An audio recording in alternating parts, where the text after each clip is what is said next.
Hello दर्शन नमस्ते everyone साथीहरू। आज म फेरि पनि न्यू भ्लग लिएर आएको छु। हजुरहरू आराम कुशलै मङ्गलै हुनुहुन्छ होला भनेर भन्न चाहन्छु। भन्नुहोस् हजुरहरू के छ खबर। धेरै दिनपछि लाइभतिर आएको म चाहिँ। अनि हजुरहरू चाहिँ के गर्दै हुनुहुन्छ? सबैजना स्वस्थ व्यस्त हुनुहुन्छ होला भनेर भन्न चाहन्छु। म चाहिँ रोडमा हिँडेर भ्लग बनाउँदैछु। हल्कै जुगा मुसारेर भ्लग बनाउँदैछु। हजुरहरू कतिजनाले कमेन्टमा लेख्नु भएको रहेछ कि कहाँ जानुभयो भनेर कमेन्टमा लेख्नु भएको रहेछ। म चाहिँ हल्का कामको व्यस्तताका कारणले आउन सकेको थिइनँ, तर आज धेरै पछि न्यू भ्लग लिएर आएको छु। र हजुरहरू सबैजना स्वस्थ मस्त हुनुहुन्छ होला भनेर भन्न चाहन्छु। र सधैँ खुसी थिएँ। हल्का यो भिडियो पनि नबनाउने थिएँ, तर हल्का खुसी नभएको कारणले गर्दा यो भिडियो बनाउन गइरहेको छु। म हाम्रो माननीय सुदन गुरुङ उमेरले त भाइ हुनुहुन्छ, गृहमन्त्री। उहाँले चाहिँ राजीनामा दिनुभयो। त्यो कारणले साह्रै दुःख लाग्यो। एउटा आँटिलो जोस भएको मान्छेलाई चाहिँ यसरी राजीनामा दिएर चाहिँ एकदम हामी जनताहरू खुसी छैनौँ।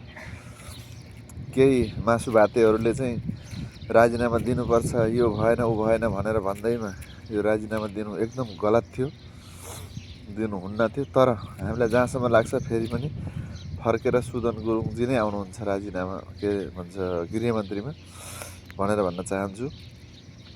एकदम खुसी लागेको थियो। कल कारखानाहरू अब खुल्न थालिसके भनेर एकदम खुसी लागेको थियो।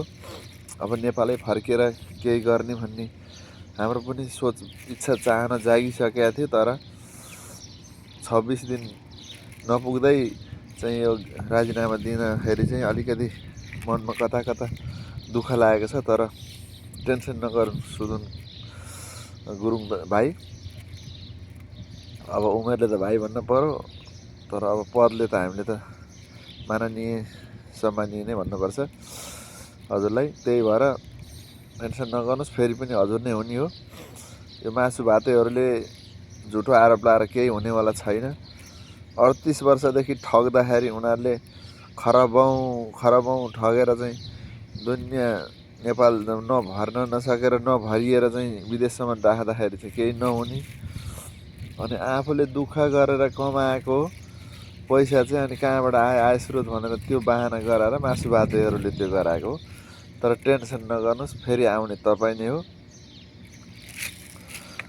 त्यही भएर तपाईँ नै आउनुपर्छ भनेर भन्न चाहन्छौँ हामी चाहिँ।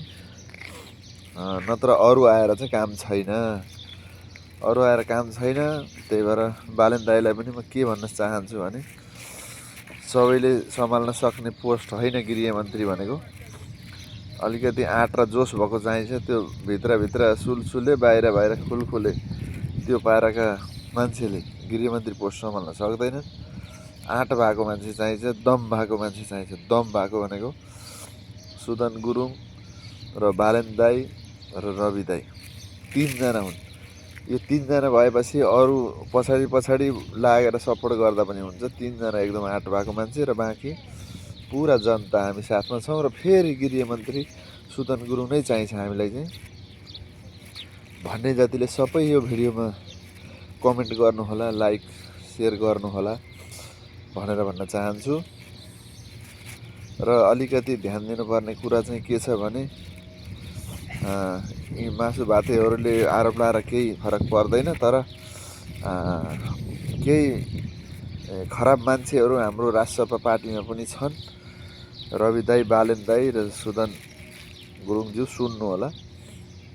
2-4 दिन अगाडि आएर टिकटकतिर मारी यो राजसभा यति खराब उति खराब, यो मान्छे खराब ऊ मान्छे खराब भनेर भाषण गरेर भुक्थे।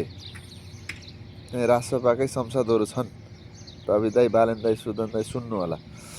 र केही संसदहरू छन् भोलिपल्ट पोस्ट पाएपछि राम्रो भन्ने। यी दही चिउरे यस्तालाई के भन्छन्?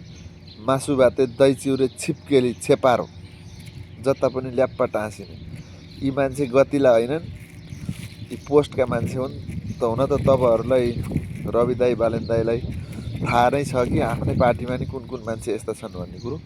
तैपनि मलाई पनि सबै मान्छे त्यहाँ थाहा नभए पनि 8-10 जना चाहिँ थाहा छ। त्यस कारणले गर्दाखेरि चित्त बुझेको छैन। त्यही भएर यस कुरामा चाहिँ अलिकति ध्यान राख्नु होला भनेर भन्न चाहन्छु। म पनि विरोध गरेको होइन है राजसभालाई, फेरि रवि दाई माफ गरिदिनु होला, विरोध गरेको होइन। तर त्यहाँ केही मान्छेहरू नराम्रा छन् मात्रै भन्न खोजेको। त्यो हजुरलाई पनि थाहा छ।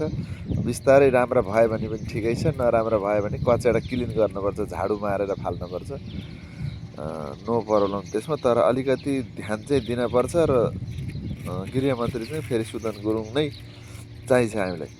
किनभने कचेडा क्लिन गर्ने मान्छे चाहियो नि त, त्यहाँ कचेडा थुपार्ने मान्छे चाहिएन हामीलाई।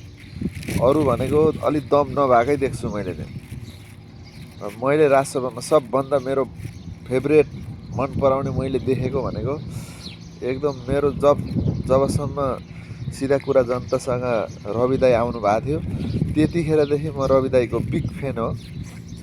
त्यसपछि सेकेन्डमा गएर मैले सविता गौतम दिदी, बस दुईजनाको म बिग फ्यान हो। मैले मेन चिन्ने भनेको पनि दुईजनालाई हो, दुईजनाको म बिग फ्यान हो। र अरूलाई पनि अब बिस्तारै चिन्दै जान्छु। र मैले टिकटक फेसबुकतिर त धेरैजनालाई चिनेको छु त्यहाँ सांसदहरूलाई। तर कतिपय राम्रा हुनुहुन्छ भने कतिपय नराम्रा हुनुहुन्छ त्यहाँ, मैले त्यही कारणले भनिरहेको छु। र यसमा चाहिँ एकदम ध्यान दिनु होला बालेन दाई र रवि दाई र सविता गौतम दिदीलाई म यही भन्न चाहन्छु, सुदर गुरुङ भाइलाई पनि। ल हस् त, म अर्को भिडियोमा बोलेर पठाउने छु। अहिलेलाई चाहिँ यो भिडियो सबैलाई बाई बाई। यो भिडियोलाई लाइक कमेन्ट सेयर गरेर उहाँसम्म पुऱ्याइदिनु होला भनेर भन्न चाहन्छु। हस् त बाई, हस् त बाई बाई। जय नेपाल।